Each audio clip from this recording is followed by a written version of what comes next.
Champions ট্রফির আগে রীতিমতো সমস্যায় অস্ট্রেলীয় ক্রিকেট দল। তাদের world cup winning captain Pat Cummins এই মুহূর্তে চোটের কবলে পড়েছেন। অন্যদিকে অস্ট্রেলিয়ার আরও এক তারকা ক্রিকেটার, তিনিও কিন্তু চোটের কবলে। এবং অস্ট্রেলিয়ার চ্যাম্পিয়ন্স ট্রফির ম্যাচের আগে যা রীতিমতো খারাপ খবর, তবে প্যাট কামিন্সকে ছেড়ে দিয়ে কলকাতা নাইট রাইডার্স যে ভালো একটা ডিসিশন নিয়েছে, সেটা এই মুহূর্তে সমর্থকরা কোথাও গিয়ে রিলেট করতে পারছে।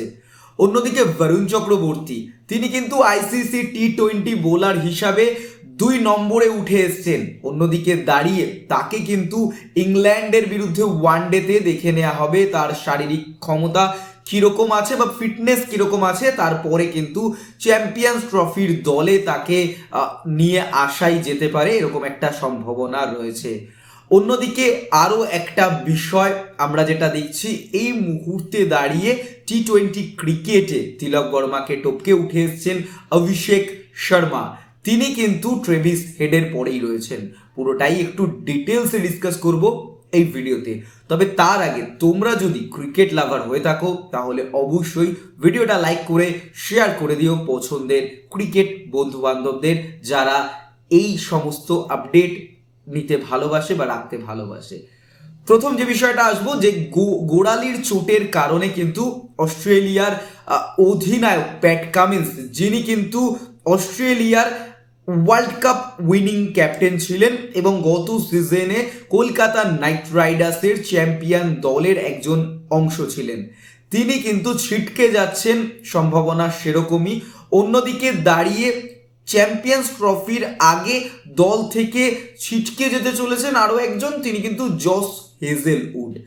দেখো, এই মুহূর্তে দাঁড়িয়ে অস্ট্রেলিয়ার প্রথম ম্যাচ যেটা চ্যাম্পিয়ন্স ট্রফিতে রয়েছে, সেটা 22শে ফেব্রুয়ারি ইংল্যান্ডের বিরুদ্ধে।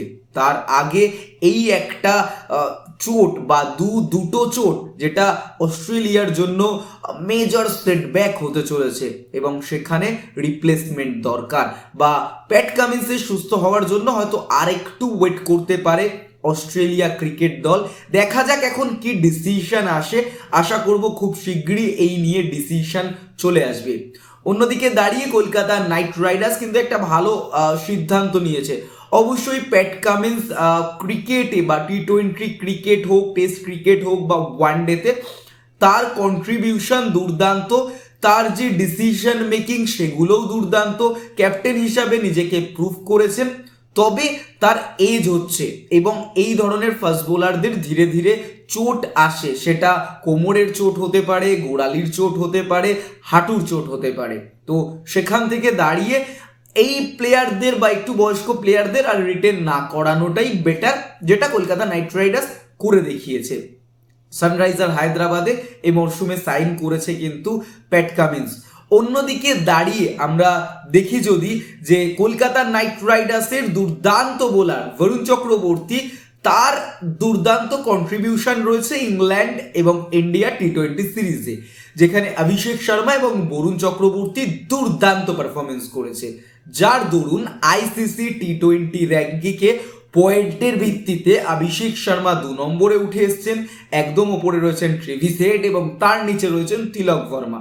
অন্যদিকে বরুণ চক্রবর্তী এই মুহূর্তে তিনিও টি-20 র্যাঙ্কিং, আইসিসি র্যাঙ্কিংয়ে তিনি উঠে এসছেন 2 নম্বরে। তো এটা কিন্তু কলকাতা নাইট রাইডার্সের জন্য একটা ভালো ডিসিশন, যে বরুণকে তাদের সাথে আরও বেশ কিছুটা সময়ের জন্য রেখে দেয়া।